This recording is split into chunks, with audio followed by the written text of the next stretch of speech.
Sexta-feira, 24 de dezembro de 2021, véspera de Natal. Hoje, o último programa de 2021, né?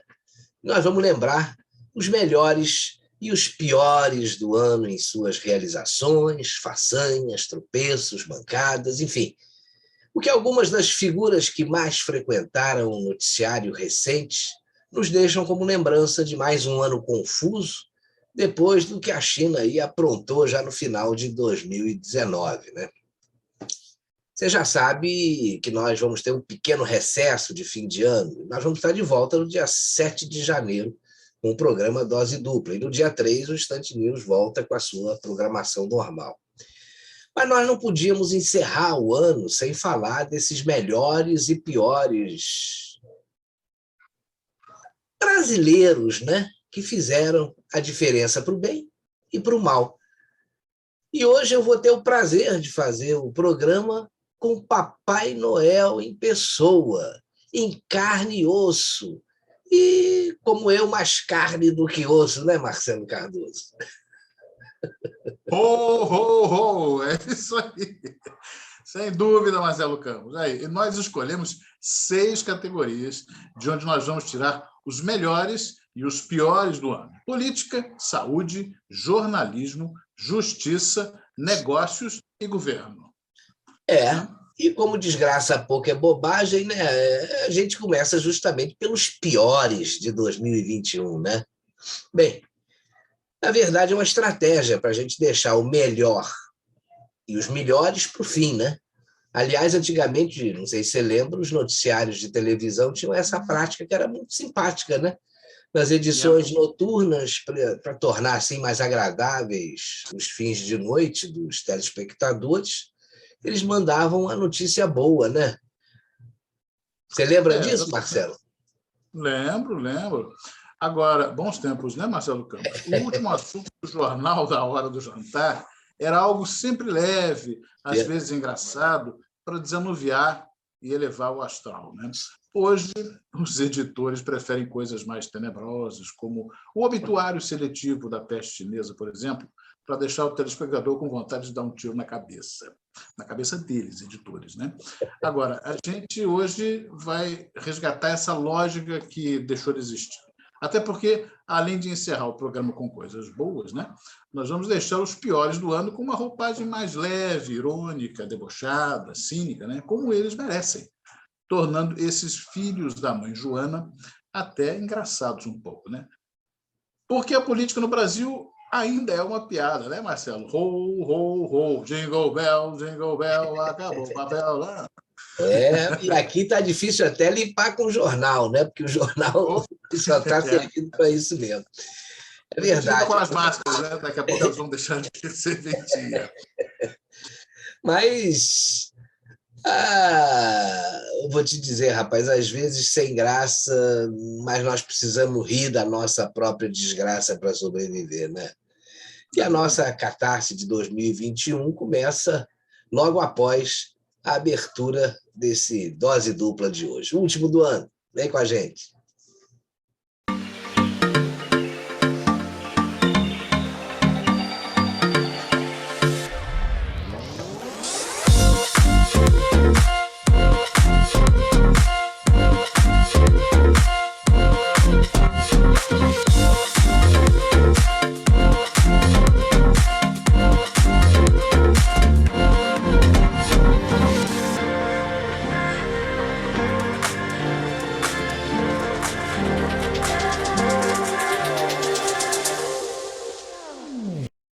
Então, sem mimimi nem trololó, as cortinas se abrem agora para os piores de 2021, né? E eu acho que a categoria que implora por ser a primeira aí a ser agraciada pela nossa crítica é a da política, né? Campo difícil para se escolher quem foram os piores. Mas tem aquelas figuras carimbadas, né, que ficaram marcadas. Eu me refiro, claro, aos 3 patetas do Senado Federal, Omar Aziz, Randolfo Rodrigues e Renan Calheiros, respectivamente, aí, presidente, vice-presidente e relator da CPI da vergonha, que tinha como objetivo incriminar o presidente Jair Bolsonaro por tudo e por nada, né? Passando aí uma borracha nos crimes cometidos de fato contra a saúde e também contra o dinheiro público, né? Durante essa fraudemia chinesa.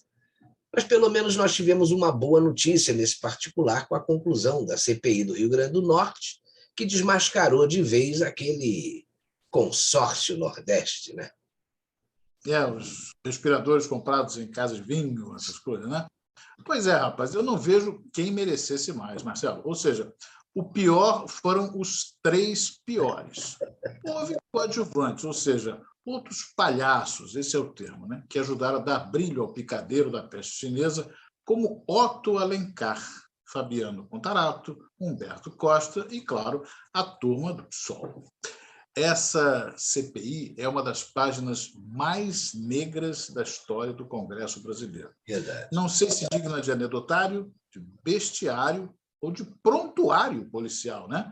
Uma farsa do início ao fim, de cabo a rabo, e haja rabo preso. É verdade. A fauna política é muito rica aí em episódios que ganham o repúdio, né, das pessoas de bom senso.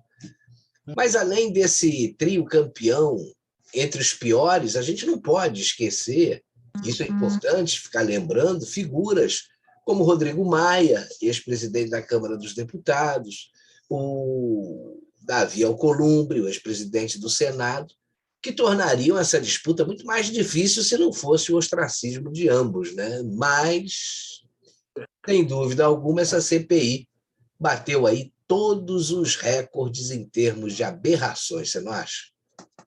É mesmo, cara. Essa comissão parlamentar de inquérito, você mesmo definiu naquela época, Verdade. era voltada pretensamente para a saúde e teve algumas figuras muito interessantes. Uma delas, sobre esse aspecto, né, foi certamente uma dublê de cantora e modelo, ex-futura ou futura ex-secretária na Esplanada, especialista, eu passei a ter horror a essa nomenclatura, né? Sem trabalhos científicos publicados, e infectologista nas horas vagas, né? A Luana Araújo, a viúva porcina, aquela que foi, sem nunca ter sido, secretária extraordinária de enfrentamento à Covid do Ministério da Saúde, cujo nome não foi aprovado pela Casa Civil, né? A moça pediu para sair 01 antes mesmo de não ser nomeada. Mas disse no picadeiro da CPI o que o Mo, o Larry e o Curly, ou quer dizer, o Randolph, o Renan, o Aziz, o Randolph e o Renan queriam ouvir, né? Os caras que estavam nitidamente embevecidos com a figura da moça. E só faltaram entregar a ela buquê de rosas e 3 beijinhos. Seria um para cada pateta, né? Talvez. Essa moça, pelo que representou no circo de horrores montado no Senado, ajudou a traduzir e resumir com bastante propriedade o que foi esse capítulo nefasto da história do parlamento brasileiro, você não acha?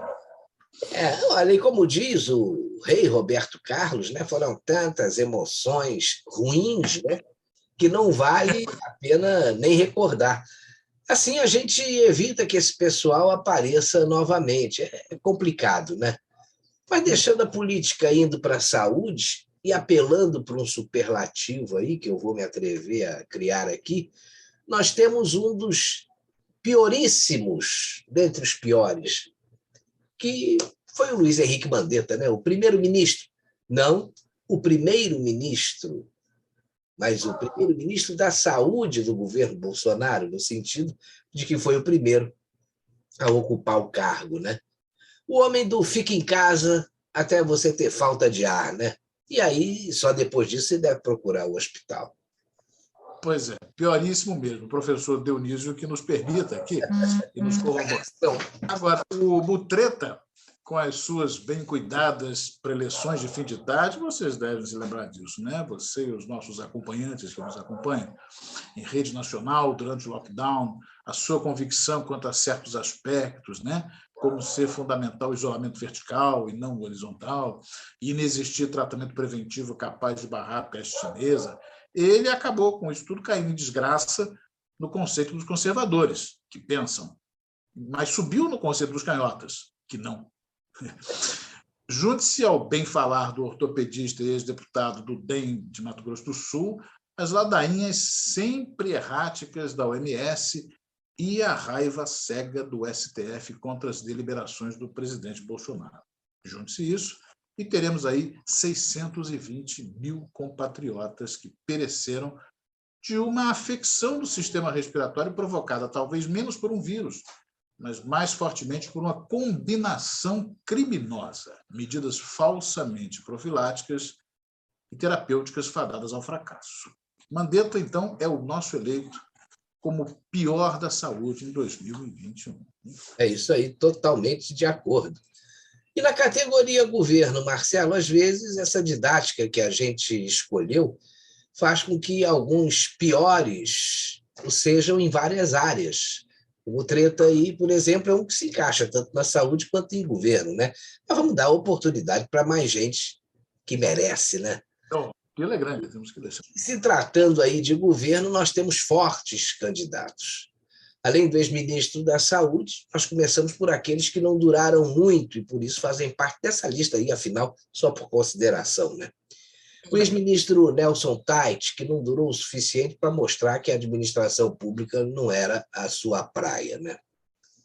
O motivo principal aí da sua demissão foi o desencontro entre o que ele e o presidente Jair Bolsonaro defendiam durante o enfrentamento da pandemia, como se ele não soubesse que existia uma linha dentro do governo e ele, ao entrar para o governo, precisava ser pelo menos coerente com o que dizia o presidente, né? Mas, às vezes, a vaidade sobe a cabeça e o sujeito quer ser ministro nem que seja por 15 dias, né? Olha, ele, que inclusive é magro, né, se aplica muito a ele aquela piada do magro, né, que quando está de frente parece que está de lado, quando está de lado parece que já foi embora. Até nisso ele casa, né? Nessa passagem tão assim meteórica pelo Ministério. Nós tivemos também o Carlos Alberto Decotelli, não sei se você lembra, o ex-ministro da Educação. Um mês após substituir o Abraham Weintraub, o Decotelli renunciou ao comando do ministério sem nem ter sido empossado formalmente. Agora, isso aí a gente colocou só para lembrar. Agora vamos aos nomes aí mascotados por título de pior do governo em 2021. Nós temos aí o general Santos Cruz, que tem se revelado um general à esquerda da caserna, né, e com muitas pretensões políticas, pelo visto. Falecido Gustavo Bebiano, rapaz, que amava o presidente, segundo ele mesmo declarou, mas que tentou fazer um estrago enorme no governo com a sua saída. Porém, como nós não temos aí uma subcategoria em memória, ele fica de fora, mas seria um forte candidato ao título. Mas o pior, entre os piores, pelo menos para mim, foi o ex-ministro Sérgio Moro. A forma como ele saiu do governo aí, o que fez, e também o que ele declarou depois, mostra que ele é o verdadeiro campeão entre os piores. Olha, eu concordo com você, Marcelo. Sérgio Moro deixou o governo, segundo a grande imprensa, né, após tentativa de intervenção do presidente Bolsonaro na Polícia Federal. O descontentamento do Moro começou quando Bolsonaro exonerou o então diretor-geral da Polícia Federal, Maurício Valeixo. No mesmo dia da publicação da demissão de Valeixo no Diário Oficial da União, o Moro convocou uma entrevista coletiva e pediu demissão. E antes de anunciar a sua saída, ele acusou o presidente de intervir no comando da PF por motivos pessoais, né? Segundo o ex-ministro, entre aspas, não era a primeira vez que o chefe do executivo mostrava motivações políticas para as trocas, como se não fosse prerrogativa do presidente da República escolher o diretor da Polícia Federal. Claro. Até o STF entrou nessa história para barrar e tudo mais, né? Só que antes, o próprio Moro já tinha declarado publicamente que o presidente nunca havia interferido em nada na sua área, né? Caramba, ou é ou não é, né, Moro? Agora, tem o seguinte, né? Fora o episódio, né, dantesco daquela coisa da revelação das reuniões, né, daquela reunião que foi o Lewandowski, eu não me lembro quem foi, que Não, foi o Celso de Mello. O Celso de Mello, o decano, ele mandou que a reunião fosse revelada. Na verdade, essas reuniões não são gravadas normalmente. Isso começou como rotina no Palácio do Planalto por indução, né, por escolha do próprio Bolsonaro, e acabou que a revelação revelou que o Bolsonaro é o mesmo, numa reunião fechada, até certo ponto secreta, ou pelo menos de caráter confidencial em relação ao fato de serem pessoas ligadas ao alto escalão do governo, e o que ele é na rua com as pessoas, e ali naquele cercadinho na entrada do Alvorada. Quer dizer, ele é a mesma pessoa. Ficou pior ainda para o Moro, né? Porque ficou marcado que o Bolsonaro é autêntico, e foi o que ele Pois queria. é, rapaz. Olha, eu vou te dizer uma coisa, parece que o Moro é que gostaria de interferir na Polícia Federal por motivos começando a ficar claros agora, né? Porém, ele se esqueceu de que quem foi eleito com 57 milhões de votos para fazer mudanças no que está aí foi o Bolsonaro e não ele, né? E demonstrou, Marcelo, para mim, ser um juiz muito mal preparado, porque naquela altura do campeonato, um sujeito com a suposta experiência que ele tem, 20 anos, não é? né? Ainda confundir autonomia com soberania e tentou queimar o presidente. Mas foi ele que saiu chamuscado, e por isso eu acho que merece o título de pior na categoria governo.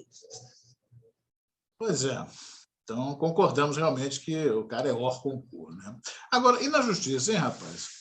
Acho que a dificuldade de definir o pior dos piores vai nos colocar na mesma situação em que a gente se viu no quesito política, ter que escolher um trio. E o trio ternura na justiça não poderia estar em outro lugar que não na nossa querida, competente, inquestionável por determinação dela mesma, insuperável e intolerável por nossa vontade, Corte Suprema, né? O conjunto da obra foi fundamental para que nós chegássemos à conclusão sobre o local onde achar esses piores. Apesar do que, não permitiu que nós definíssemos uma figura única, até para não sermos injustos com os demais. E por causa disso, aliás, fôssemos alvo de um processo com a esquerda questionando no próprio Supremo por que nós escolhemos A ou B em detrimento de C ou D. Então, como todos são uma M, resolvemos partir para essa premiação, né? And the winners is, ou melhor, the winners are Barroso, Moraes e Toffoli, né? O nosso ministro Barroso, muito pelo enfrentamento à questão do voto auditável, né? O cara relutou o quanto pôde e o tanto que não poderia como membro da Corte Suprema, né? Ele fez isso contra o voto auditável, contradizendo a si mesmo com relação à urna, com um compartimento aí para a escolha do voto impresso para uma eventual conferência, entre outras coisas, né? Ele disse que não ia haver tempo para que as urnas fossem providenciadas para o pleito de 2022, mas de repente surgiu do nada aí com trocentas mil unidades, foram 250 mil, se não me engano, urnas, uma nova urna, que está sendo produzida aí a toque de caixa. E ainda teve a pachorra de dizer recentemente que em 1º de janeiro de 2023 nós teremos um novo presidente, como se o João de Deus lhe houvesse soprado ao ouvido. Acreditamos até que seja ao ouvido mesmo o resultado das eleições. Lembrando aí que o Barroso presidiu o TSE na última eleição, quando nós tivemos inúmeros problemas aí de apuração nos votos, né, que acabaram ficando centralizados em supercomputadores alugados, sem processo licitatório, centralizados no Tribunal Superior Eleitoral em Brasília, embora o pleito fosse municipal. Tem muita coisa esquisita, mas agora, de acordo com a declaração aí do ministro Alexandre de Moraes, deu ontem, né? Quem falar alguma coisa aí de fraude, irregularidade, coisa nas eleições, estará cometendo um crime. E como nós não somos, vamos ficar quietos, né? Pois é. Mas por 5.570 municípios realizando suas eleições de vereador e prefeito, e em vez de a centralização ser localizada, ela era centralizada em Brasília. Não podia da outra coisa, né? Agora, a nossa segunda figura, quem é? É o Moraes. Olha ele Moraes aí. que manda prender, manda soltar, manda prender até mais do que soltar, né? Sua pena, afiada como uma baioneta, tem ferido de morte a democracia brasileira, calando conservadores com o auxílio luxuoso do coleguinha Toffoli e dos 2 inquéritos inconstitucionais, o das fake news e o dos atos antidemocráticos. Em alguns casos, prendendo jornalistas e políticos sem o devido processo legal. Tudo porque eles se manifestaram contra o establishment político, jurídico, midiático que se constituiu no Brasil desde a posse de Jair Bolsonaro, trabalhando sempre contra o Jair Bolsonaro e contra, principalmente, o Brasil. Marcelo, e o terceiro é o Toffoli, né?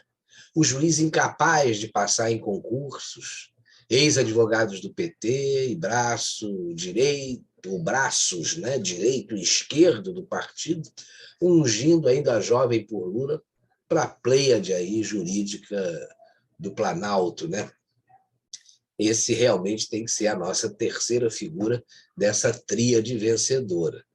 A gente não pode esquecer que foi iniciativa do Dias Toffoli a abertura do inquérito das fake news. Foi o próprio Toffoli quem escolheu quem iria conduzi-lo. Só isso já é suficiente para colocá-lo aí nessa lista tríplice, né? Pois é. Parabéns ao trio Ternura. Agora vamos de jornalismo, então, né? Tivemos nesse campo um destaque para as mulheres. Uma na Rede TV, e que agora está presente na TV Jovem Pan News, que cresceu e deu frutos, destacando-se como um bastião da liberdade de pensamento e expressão no Brasil, a nossa querida Amanda Klein, e 2 na CNN, o canal Decepção, Daniela Lima e Gabriela Prioli. Pois é, Marcelo. A Amanda Klein parece que foi contratada para divertir a audiência com seus comentários parcialíssimos, né? Em alguns casos, emburrecedores. E o pior é que ela acha que só ela tem razão. Mas os seus argumentos, não sei se você já reparou, toda vez que ela fala, tem sempre um jornalista fazendo contraponto. E os argumentos dela são sempre desconstruídos por colegas que apresentam fatos e não versões fantasiosas e passionais do que anda acontecendo por aí. Corte rápido, Tramontina. Pode ser assim. Outra é a Daniela Lima, né? Aquela que fica triste quando a notícia é boa. Não sei se você lembra, em um dos telejornais da CNN, ela chegou a dizer que agora tem a notícia muito ruim quando se referiu em uma certa ocasião aí, a uma grande realização do governo Bolsonaro que mereceu o destaque no noticiário da emissora. Ela apareceu com essa. E temos também a canhotíssima Gabriela Prioli, né? Muito bonita, por sinal, que vinha entrando em atrito com os colegas mais alinhados ao espectro político que não era o dela, como aconteceu, por exemplo, com Caio Coppola. Isso motivou, parece, até o afastamento dela da emissora. Depois que ele saiu, ela voltou, né? A CNN surgiu como um conglomerado que a gente imaginava que pudesse aparecer aí no cenário para se contrapor à militância jornalística, né, que estava vigindo aí na época. Mas não demorou muito a sucumbir ao esquema e passar a ser mais desse mesmíssimo mesmo, né?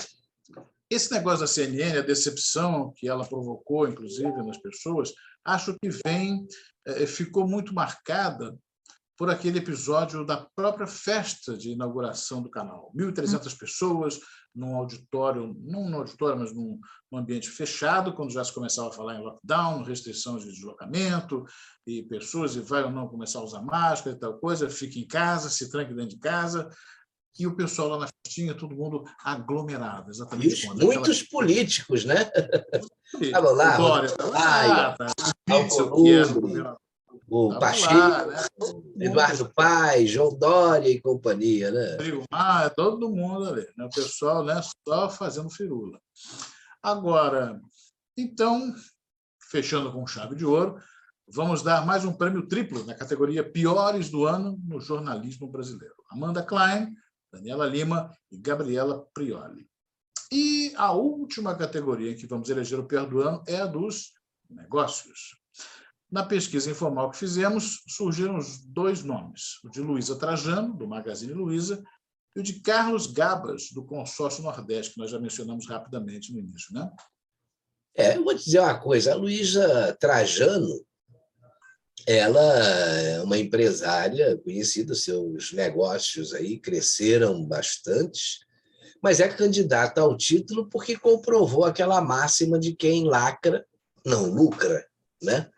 Ao longo do último ano, ela promoveu aí processos seletivos exclusivos para uma determinada raça e deixou transparecer seus vínculos com a esquerda brasileira.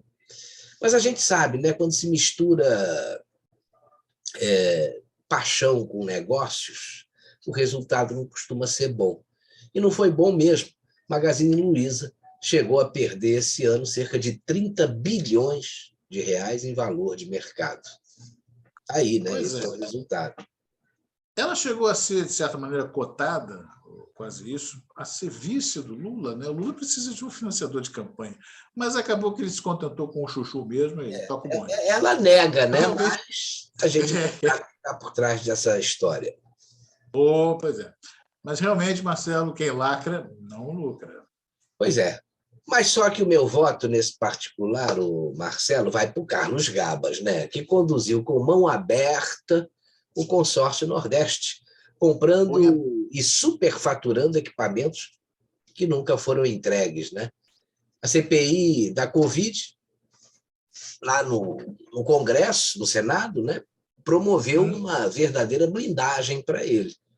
Só que ninguém esperava que a CPI do Rio Grande do Norte fosse adiante e revelasse aquela característica que é muito comum entre os petistas que ocupam cargos públicos e que começam, ou melhor, que começaram, né, a ser reveladas no Mensalão e em seguida no Petrolão, e deu no que deu, né? A gente já viu o que aconteceu, sobretudo com a Petrobras. Realmente, esse aí é o pior administrador de 2021 e merece esse título com louvor, Marcelo Cardoso. Parabéns a mais um aí, realmente, da nossa lista aí. Bem, o programa de hoje, como você já está percebendo, vai ser um pouco maior do que o normal, porque esses piores do ano tomaram muito nosso tempo. Em alguns casos, nosso dinheiro também. Verdade. Mas vamos falar agora dos melhores. Os melhores é o que vem a bom tempo para levantar o nosso astral. O que é bom aqui não vai durar pouco, vai durar o necessário, não é mesmo, Marcelo? Não mesmo, é isso aí. Alguns nomes, rapaz, foram destaques na nossa política em 2021, né?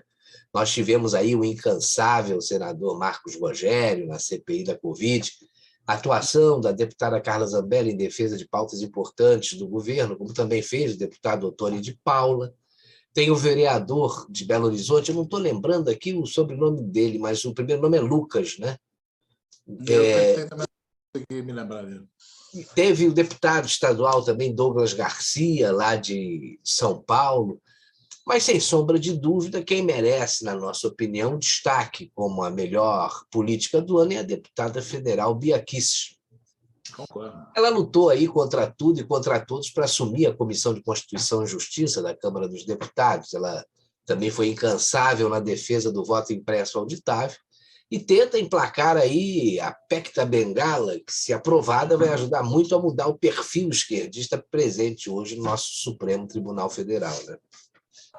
Pois é, com certeza, Marcelo. Se a PEC da Bengala for aprovada, reduzindo de 75 para 70 anos o limite máximo de permanência no serviço público, o próximo presidente vai escolher mais 2 nomes para substituir os atuais ministros Luiz Fux e Carmen Lúcia, né? E se Bolsonaro for reeleito, além desses 2, vai indicar substitutos também para Rosa Weber e Ricardo Lewandowski, que vão se aposentar em breve.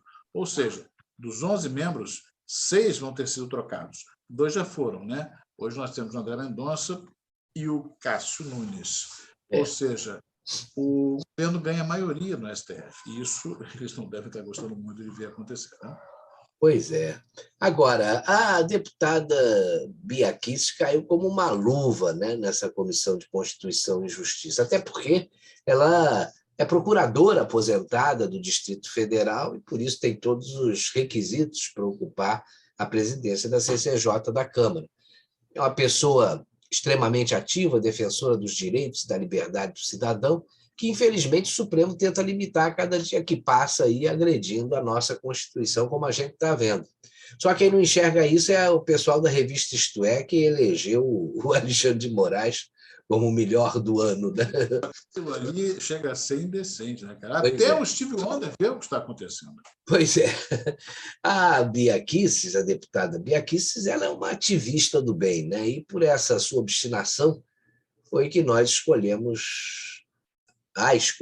como a melhor na política brasileira. Agora vamos passar para a área de saúde, né? Num ano de pandemia, e a pandemia de Covid-19 entrou no seu segundo ano, né? E trouxe muitas polêmicas, muita gente falando em ciência, mas a própria ciência deixou muito a desejar, né, Marcelo? Pelo que vemos mesmo em 2021, a ciência revelou muitas correntes, infelizmente, correntes político-partidárias. Eu me atreveria a dizer que a ciência se prostituiu enormemente. As iniciativas de diversos médicos na tentativa de minimizar o sofrimento de pessoas que foram contaminadas com o vírus da Covid foram vistas, por um lado da ciência, menos científico, eu diria, como ações criminosas. Até na CPI da Covid, quem recomendou tratamento para isso foi massacrado. Pois é, o problema, Marcelo, é que os argumentos apresentados pela corrente da ciência que condena esse tipo de prática parece que carecem justamente de ciência, né? A menos que a gente troque os Cs de ciência por cifrões, né? Há muito interesse financeiro por parte dos laboratórios, né? Big Pharma. Eles não querem de jeito nenhum que exista remédio barato que minimize os efeitos da doença. Olha, veja que já tem farmacêutica com remédio à base de azitromicina que deve custar mais de R$2.000. Só que existem vários estudos que mostram a eficácia e não a cura, mas trabalham na minimização dos efeitos do vírus. Parece que existe uma intenção, você se lembra, poxa, nesse tempo todo a gente não ouve falar em 3 coisas praticamente: tratamento, remédio, cura. Você só ouve falar de vacina. Então, existe uma indução, alguma coisa que está dirigindo os trabalhos e as consciências, se é que elas realmente existem, para esse tipo de postura que a gente acha pouco louvável, né? E aí várias pessoas, né, Marcelo, se destacaram na defesa do tratamento precoce, né? As doutoras Nise Yamaguchi, Mayra Pinheiro, saudoso doutor Anthony Wong, os médicos Francisco Cardoso e Ricardo Zimmermann, que defenderam na CPI o chamado tratamento precoce contra a Covid-19 com o uso daquele que a gente não pode falar aqui, né? Porque senão corremos o risco de termos nossos vídeos suspensos, ou até mesmo a prisão determinada pelo STF sem o devido processo legal, né? Mas, além desses médicos que defenderam o chamado tratamento e outros medicamentos, além desses, e vários. Muitos médicos quase foram calados, censurados. E todas essas pessoas, Marcelo, sempre defenderam foi a liberdade do médico em prescrever medicamentos. E isso é a coisa mais normal em qualquer parte do mundo, né? O Brasil precisa deixar os médicos prescreverem o que acham adequado para os seus respectivos pacientes e acabar com essa hipocrisia que tomou conta do país, né? Cabe ao médico decidir o que fazer, não ao prefeito, ao governador, ao ministro, ao presidente ou ao jornalista, né? Ainda que é pior, que se acha que sabe tudo e a gente está vendo que a maioria aí não sabe nada. E no nosso entendimento, aí, em função que a gente analisou agora, acho que a doutora Nise Yamaguchi ela leva o título de melhor na área de saúde, em primeiro lugar, pelo seu reconhecido trabalho e pela sua competência. Ela é especializada em oncologia e imunologia, se formou pela Faculdade de Medicina da Universidade de São Paulo e, durante seus estudos, realizou cursos na Alemanha e na Suíça sobre a visão humanística do paciente e seus familiares.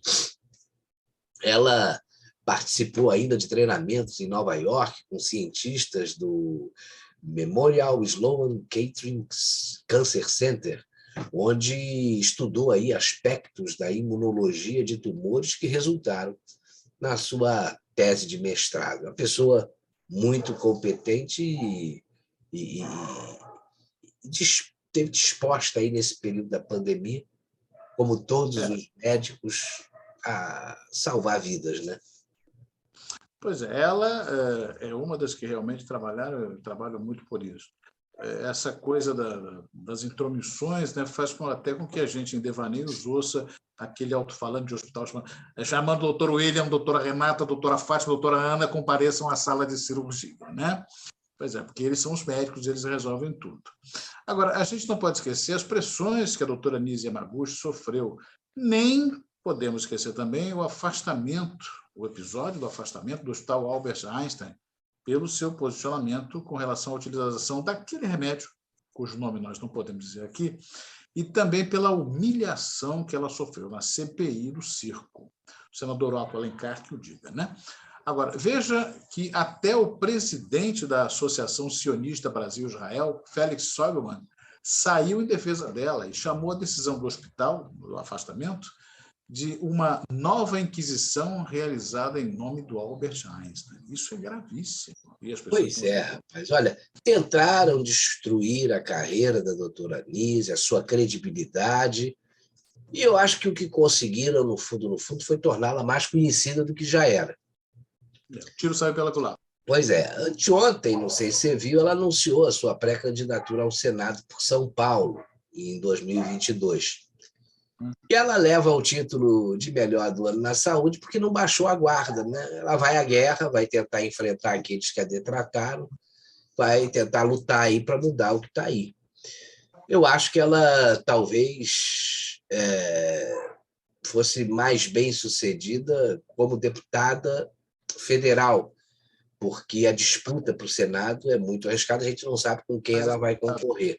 Mas, com certeza, se ela se candidatasse a uma vaga na Câmara dos Deputados, ela teria lugar garantido. Quanto ao Senado, eu não sei. Mas eu acho que ela, depois de tudo que passou,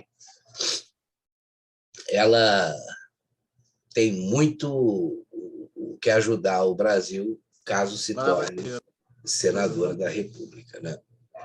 Agora, chegou a vez de ver quem é que foi o melhor do ano no jornalismo brasileiro, né, Marcelo? Um jornalismo que desceu a ladeira e perdeu credibilidade.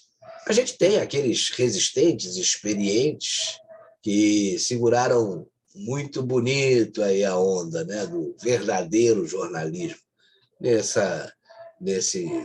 Nesse rol aí, a gente inclui o Augusto Nunes, o Alexandre Garcia, uma Leda Nagli e vários outros, né? Ao contrário do que aconteceu com jornalistas em geral na grande imprensa. Quer dizer, o trigo sobressaiu ao joio, né? Exatamente. E esses que eu citei agora não perderam, como os outros, a credibilidade, ao contrário, aumentaram a sua credibilidade. Mas nós tivemos uma grande revelação esse ano, que foi o jornalista Luiz Ernesto Lacombe. Após a saída dele da Rede Globo, ele trabalhou por mais de 25 anos na área esportiva, o Lacombe assumiu desafios importantes aí e se saiu muito bem. Criou um canal no YouTube e antes mesmo da estreia ele já tinha quase 1 milhão de inscritos, né? Esse aí foi impressionante. Foi notável. O Luiz Ernesto Lacombe é apresentador, escritor, jornalista. Acho que ele tem um livro infantil também, que foi sucesso na época. Me lembro dele ter declarado isso quando estava entrando na Bandeirantes. Ele começou a carreira na década de 1980 na Bandeirantes, na Band. Na década seguinte, trabalhou na Manchete como repórter. Em 92, foi contratado pela Globo. Integrou as equipes dos canais pagos, Globo News, Sport TV, vinculados ao Grupo Globo. E em 2004, ele assumiu a apresentação do Esporte Espetacular, que é um programa tradicional na grade da TV Globo, né? Verdade. Em 2017, ele deixou a emissora e voltou para a Band, né? O Fausto Silva está fazendo o mesmo caminho. Band, Globo, Band. Onde apresentou o reality show Exatlon Brasil. E comandou também o matutino Aqui na Band, em parceria com a Silvia Popovic, entre 2019 e 2020. Mas aí ele foi afastado por divergências com a equipe e opiniões polêmicas à frente da atração. A Bandeirantes não segurou a onda, né? Meses depois, ele assinou com a Rede TV e estreou no canal com o Opinião no Ar. E jogou o Ibope da emissora lá em cima, né? No jornalismo, portanto, deu aí Luiz Ernesto Lacombe, né? E na justiça, Marcelo?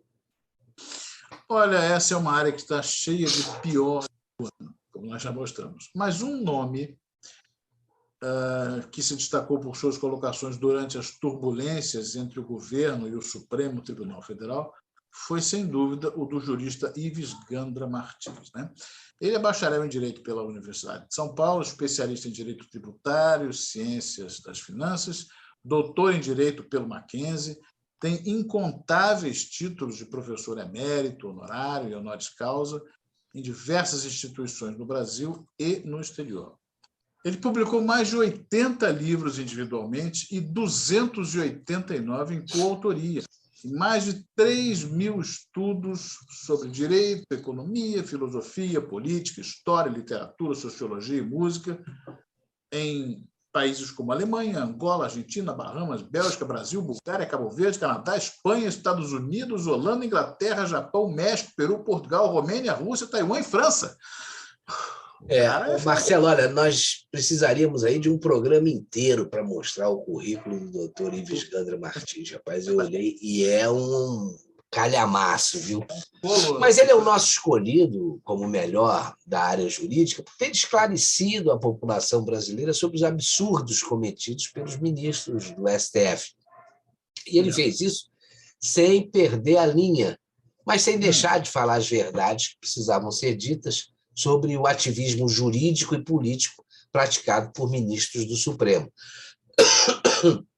Tem sido aí um dos poucos juristas brasileiros a defender a invocação do artigo 142 da Constituição Federal, que fala da defesa da pátria e das instituições quando a democracia aí é ameaçada. Que é o que a gente tem vivido todos os dias, né? Pois é, só que você tem aí duas visões dessa ameaça, né? Por incrível que pareça, né?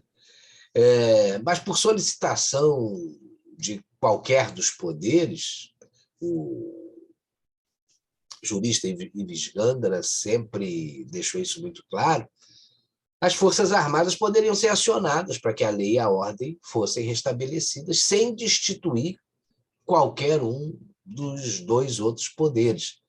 E ele disse isso com a autoridade de quem participou da Constituinte de 1988, né? De quem sabe qual era a verdadeira razão da colocação desse artigo na Constituição.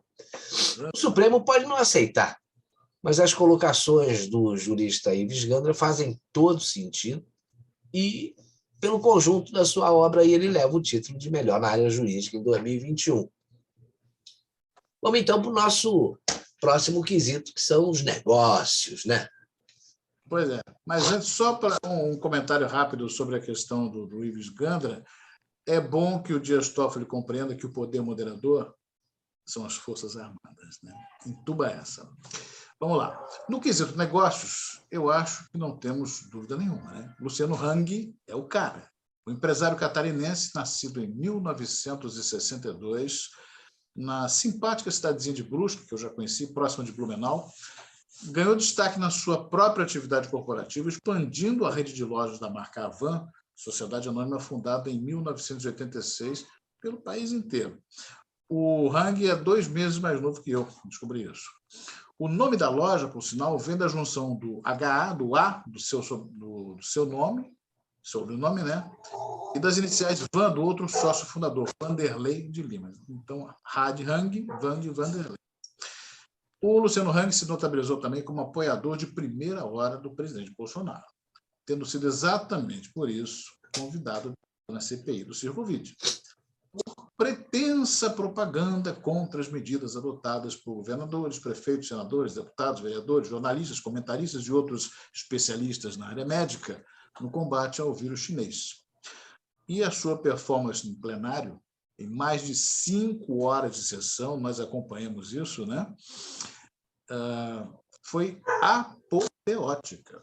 Alguns dos melhores momentos do picadeiro montado no Congresso Nacional pelos 3 patetas, dos quais já falamos, foram protagonizados pelo Luciano Hang. Inclusive o chama o VAR, quando ele pediu que voltassem a fita, né, para dirimir uma dúvida levantada por um senador da oposição que pleiteava os holofotes naquele momento. Aquela ali foi genial, eu rolava de rir quando eu vi isso acontecer, e foi ao vivo. A gente assistiu esse espetáculo e realmente foi algo sui generis, né? O cara deu um banho nos senadores, colocou essa turma no seu devido lugar e significante lugar diante das falsas acusações e tentativas aí de constrangimentos, né, ainda que a gente viu aí, ele ainda contribuiu para descontrair o ambiente, deixando aqueles esquerdopatas furibundos, talvez mais bundos do que fure, né? Mas o Luciano Hang, eu ia dizer uma coisa, rapaz, sobre o Luciano, que deixa eu lembrar aqui que de repente me deu um branco, rapaz. Mas o Luciano Hang, ele merece o título, porque é um empresário, rapaz, que apesar da pandemia, ele expandiu os seus negócios sem dinheiro público e gerou milhares de empregos para o desespero aí dessa esquerdalha sanguessuga, né, de dinheiro público. Eu acho que ele merece esse prêmio. É um grande empresário e está lutando aí, empregando muita gente, fazendo aí a diferença. Mostrou isso e o nome dele, em função disso tudo, também é cotado para a candidatura a senador por Santa Catarina. Pois é, esse vai dar trabalho lá no Senado, hein? E não vai nem precisar chamar o VAR, viu? Ele vai ser o dono da bola ali. Agora, na nossa última categoria, governo, existe um nome que é consenso para receber o título de melhor do ano, é o do ministro da Infraestrutura, o Tarcísio Gomes de Freitas, né? Literalmente pelo conjunto da obra ou das obras. Mas como nós consideramos uma lista tríplice para premiar os piores em algumas categorias, eu vou solicitar aí a você a inclusão de 2 outros nomes para o título, né?